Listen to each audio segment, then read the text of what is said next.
Sir అసలు ఇప్పుడు directors పరిస్థితి ఏంటంటే, చాలా మంది కూడా ఇప్పుడు మన తెలుగు డైరెక్టర్స్ అందరూ కూడా పాన్ ఇండియా లెవెల్‌లోనే ఎక్కువ కూడా సినిమాలు తీస్తున్నారు. అంటే ఇప్పుడున్న సిట్యుయేషన్‌కి వాళ్ళంటే ప్రొడ్యూసర్‌లు గాని, డైరెక్టర్స్ గాని కొంచెం వెనక్కి తగ్గే అవకాశాలు నాకు కనిపిస్తున్నాయి. ఏదుండదు. ఏదుండదండి. ఆయన బెనిఫిట్స్ వాళ్ళు ఇస్తాడు. హ్మ్. ఆయన అన్నీ మొత్తం రేట్లిస్తాడు. హ్మ్. మొత్తం టోటల్‌గా అన్నీ ఆయనకి తెలుసు. బాధ తెలుసు, కష్టం తెలుసు. అసెంబ్లీలో గూడా మాట్లాడాడు. హ్మ్. దానికి ఉపసంఘం వేసి ఏ విధంగా ఇవ్వాలి, ఎలాగివ్వాలి, ఎక్కడివ్వాలి, ఏ సినిమాకి ఎంత రేటొచ్చింది, ఏ విధంగా ఎంత నష్టపోతుంది, మన తెలంగాణ రాష్ట్రంలో నష్టపోకుండా అన్నీ గూడా పర్ఫెక్ట్‌గా చేస్తాడు. త్వరలోనే చిరంజీవి గారు మొత్తం టీమ్ అందరూ గూడా ఆయన్ని కలుస్తారు. అన్నీ చేస్తారు. అన్నీ చక్కగా ఉంటాయి. ఎక్కడా గూడా ఏ ఒక్కటి రాదు. ఇండస్ట్రీని ఎప్పుడు గూడా చక్కగా చూసుకుంటాడాయన. సార్ అసలు బెనిఫిట్ షోలు అంటున్నారు. అసలు బెనిఫిట్ షోకి ఏంటసల అంత కలెక్షన్ ఎంతొస్తుంది? ఎంత చెప్పలేను. పర్సెంట్ ఫ్యాన్స్, వస్తుంది? సినిమా అసలు అభిమానులు మీరు సినిమా చెప్పనండి ప్రొడ్యూసర్‌గా కాదు ఉన్నారు కాదు. కాబట్టి. అభిమానులు సినిమా బెనిఫిట్ చూస్తారు. షోల గురించే కదా ఈరోజు ఫైట్ కాదు చేస్తున్నారు కాదు. అందరూ. అభిమానులు సినిమా చూస్తారు. ఆ హ్మ్. అభిమానులు సినిమా చూసి యాక్చువల్‌గా ఒకప్పుడు ఏమయ్యేదంటే నేను కృష్ణ ఫ్యాన్స్ ప్రెసిడెంట్. హ్మ్. నేను కృష్ణ ఫ్యాన్స్ ప్రెసిడెంట్ ఉన్నప్పుడు 8:30 షో చేసేది. బెనిఫిట్స్ అంటాం దాన్ని. హ్మ్. ఆ బెనిఫిట్స్‌తో మాకు ఫ్యాన్స్‌కి ఇచ్చేసేవాళ్ళు. ఆ ఫ్యాన్స్‌కి ఇస్తే ఆయన తరపు నుంచి ఆ డబ్బుని ఒక అంటే రిజిస్టర్డ్ బాడీ ఆ డబ్బుని తీసుకెళ్ళి మేము ఆ తోరణాలు కట్టడానికి గాని, ఇంకోటి కట్టడానికి గాని, చారిటీ కార్యక్రమాలు గాని, అలాగే చిరంజీవి గారు అందరూ హీరోలకు చాలా పెద్ద సంస్థలుండేవి. హ్మ్. ఆ సంస్థలు ఆ చారిటీ కార్యక్రమాలు చేసి ఆ రోజు సినిమా ఫుల్ బోర్డులు పెట్టడం గాని, 50 రోజులు, 30 రోజులు, 100 రోజులు టికెట్లు ఏమైనా 10, 20 టికెట్లు ఉండిపోతే మళ్ళా మేము వెళ్ళిపోవడం గాని ఆ టికెట్లు తీసి అప్పుడు 2:30, రూ. 3 ఉండే టికెట్. హ్మ్. అలా రూ. 5 హైయెస్ట్ ఉండే. అలా చేసుకుంటే ఆ చారిటీ కోసం గాని, లేపోతే ఎవరికైనా సరే ఏదైనా కాలేజీల్లో గాని, ఏదైనా మన టోటల్‌గా ఏమంటారది మరి గవర్నమెంట్‌కి ఏమైనా ప్రాబ్లమ్ అయితే, గవర్నమెంట్‌కి ఏమైనా ఆర్థిక సహాయం చేయాలంటే, అప్పుడు ఈ బెనిఫిట్స్ అనేది అది ఇస్తుండం. రైట్. ఇప్పుడేమైందంటే ఆ బెనిఫిట్స్‌ని క్యాష్ చేసుకుంటున్నారు ప్రొడ్యూసర్లు. ఆ క్యాష్ చేసుకొని ఆ డబ్బులు గూడా దోచుకుంటున్నారు. ఆ డబ్బులు దోచుకుంటున్నారని అంటానికి లేదులెండి గానీ, కాపోతే వాళ్ళ బడ్జెట్‌లు ఇష్టం వచ్చినట్టు పెంచుతున్నారు. ఆ డబ్బంతా తీసుకొనెళ్ళి ప్రొడ్యూసర్ వచ్చి హీరో చేతిలోని, హీరోయిన్ చేతిలోని చార్టర్డ్ ఫ్లైట్‌లకి మొత్తం టోటల్‌గా కార్‌వెన్‌లకి ఎంజాయ్ చేయడానికి కాస్ట్ ఆఫ్ ప్రొడక్షన్‌కి పెడుతున్నాం. హ్మ్. రైట్. అయితే ఇండస్ట్రీకి సంబంధించి చాలామందొచ్చారు. అండ్ ముఖ్యంగా 'చిరంజీవి' గారు గాని, 'మోహన్ బాబు' గారు గాని, ముఖ్యంగా మా ప్రెసిడెంట్ 'మంచు విష్ణు' గారు గాని, వీళ్ళెవరు గూడా కనిపించలేరు. సో, దాని గురించి ఏమైనా చెప్తారా మీరు? మా ప్రెసిడెంట్ గారి తరపు నుంచి శివబాలాజీ గారొచ్చారు. హ్మ్. అంటే అనుకుంటున్నాను నేను. అలా పిలిస్తే. శివబాలాజీ గారొచ్చారు. మోహన్ బాబు గారు రారు. ఇక ఎవరిని పెద్దగా పిలలేదు వాళ్ళు. ఇది 'దిల్ రాజు' గారు వాళ్ళ గ్యాప్ తగ్గించడం కోసం మీటింగ్ అని ఇండైరెక్ట్‌గా అర్థమైంది అందరికి. హ్మ్. ఇది ఇండస్ట్రీ మీటింగ్ కాదు. ఈళ్ళు గూడా అక్కడ ఏం మాటాడలేదు. ఇండస్ట్రీ కోసం మాకు ఇది కావాలి, అది కావాలి, చిన్న సినిమా బతకాలి, పెద్ద సినిమా బతకాలి, పెద్ద సినిమా చనిపోతుంది, చిన్న సినిమా బెనిఫిట్స్ వాళ్ళు మీకెందుకివ్వరు అయన్నీ అడగలేదు వాళ్ళు. హ్మ్. ప్రపంచంలో చిత్రపటంలో తెలుగు ఇండస్ట్రీ తీసుకొచ్చి పెడతాం. ఈరోజు హైదరాబాద్ మొత్తం టోటల్ సినీ హబ్‌గా చేస్తాం. ఏదో ఎళ్ళాం గదా! కలిసాం గదా! చెప్పాలి గదా! అని చెప్పారంతే. హ్మ్. చెప్తూ అల్లు అరవింద్ గారు, so and so Shyamprasad Reddy గారు, సో అండ్ సో మురళీమోహన్ గారు, సో అండ్ సో సన్మానం చేస్తారు. అలాగే నాగార్జున గారు సన్మానం చేస్తారు. ఎవరెవరి గ్యాప్‌లున్నాయి ఆళ్ళు సన్మానం చేశారు. హ్మ్. ఇదే జరిగిందంటారా మొత్తం అక్కడ? అంతే మరి. అంతకన్నా ఇంకేం జరిగిందక్కడ? ఏం జరగలేదు. ఇండస్ట్రీలో ఏం అవార్డులు తీసుకురాలేదు. లేకపోతే ఇండస్ట్రీలో ఏం తీసుకురాలేదు. ఆయనకి అన్నీ తెలుసండి. హ్మ్. మనం ఎన్ని మాట్లాడుకున్నా రేవంత్ రెడ్డి గారికి అన్నీ తెలుసు. ఆయన జడ్పీటీసీ నుంచి వచ్చాడు. హ్మ్. ప్రతీదీ తెలుసు. ఎవరు ఎందుకొస్తున్నారు? ఏం చేస్తున్నారు? ఎవరు ఏం తీసుకొస్తున్నారు? గజమాల తీసుకొస్తే ఏం అడుగుతారు? జీడిపప్పు తీసుకొస్తే ఏం అడుగుతారు? మామూలు మాల తీసుకొస్తే ఏం అడుగుతారు? ఏమీ తీసుకురాకుండా వచ్చినవాడు ఎందుకు ఆయన ప్రజల కష్టాల కోసం అడుగుతాడు? ఏంటి బయట నించున్నవాడు ఏం అడుగుతాడు? ప్రజల కష్టాల కోసం అడుగుతాడు. లాన్‌లో కూర్చునేవాడు ఏం అడుగుతాడు? గొప్పవాడు బెంజ్ కార్‌లో వచ్చినోడు ఏం అడుగుతాడు? హ్మ్. ప్రతీదీ ఆయన అన్నీ అవలీలనలుగా తెలిసిన వ్యక్తి రేవంత్ రెడ్డి గారు. కనుక అక్కడ ఆంధ్రప్రదేశ్ గవర్నమెంట్ దగ్గర ఈళ్ళ ఆటలు సాగుతాయి గానీ ఇక్కడ సాగవు. ఆంధ్రప్రదేశ్ గవర్నమెంట్ దగ్గర మీరు అడిగారా 2000 హ్మ్. Is right.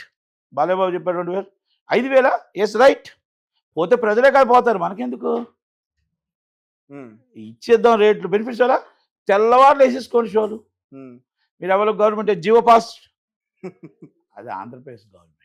హ్మ్. ఇది తెలంగాణ గవర్నమెంట్. పేద ప్రజల గవర్నమెంట్. పేద ప్రజల కోసం గవర్నమెంట్.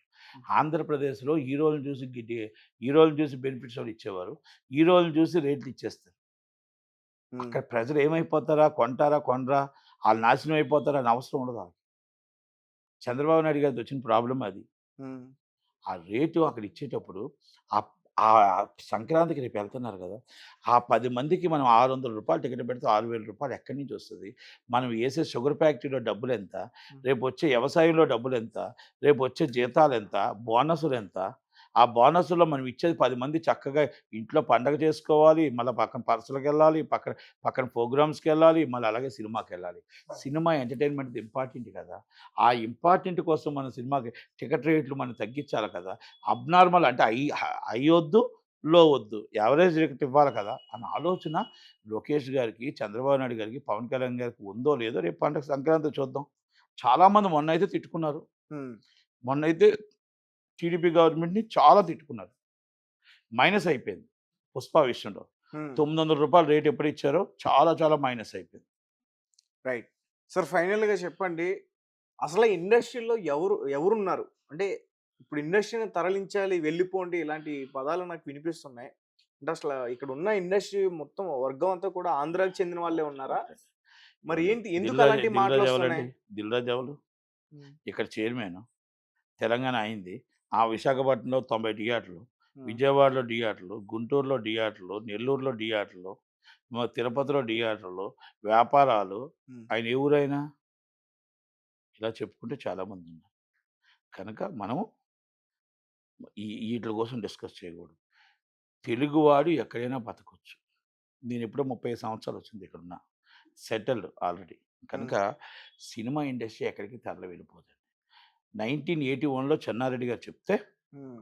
2002కి సెటిల్ అయిందిక్కడ. కనుక మా పిల్లలు పుట్టేసారు. ఆల్రెడీ అయిపోయింది. పిల్లలకి గూడా వచ్చేసారు. హ్మ్. కదా! అయితే అక్కడ ఆంధ్రప్రదేశ్‌లో 68% రెవెన్యూ వస్తుంది. హ్మ్. ఇక్కడ 32% రెవెన్యూ వస్తుంది. హ్మ్. ఆ 68% రెవెన్యూ వచ్చినప్పుడు అక్కడ కూడా కంపల్సరీ మీరు షూటింగులు చేయాలని అడుగుతారు. 2 రాష్ట్రాలు విడిపోయేటప్పుడు.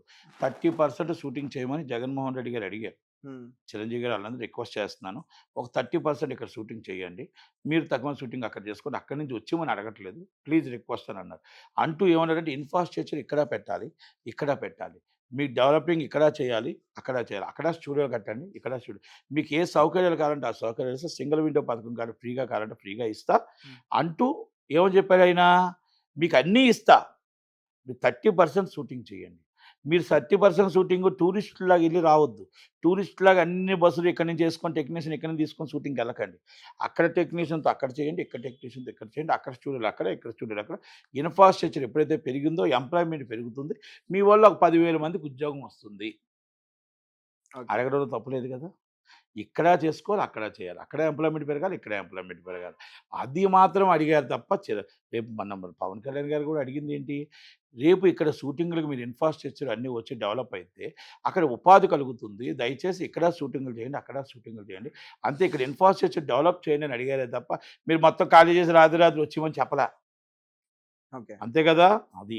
అంటే జనాలు అర్థం చేసుకోవాలి. ఇది కొంతమంది ఏం చేశారు, ఏదో జాగో, బాగో అని ఇష్టం వచ్చినట్టు తిట్టడం మొదలుపెట్టారు. ఆంధ్ర వాళ్ళు వెళ్ళిపోండి ఆంధ్ర. ఆంధ్ర వాళ్ళని లేదు తెలుగు వాళ్ళు.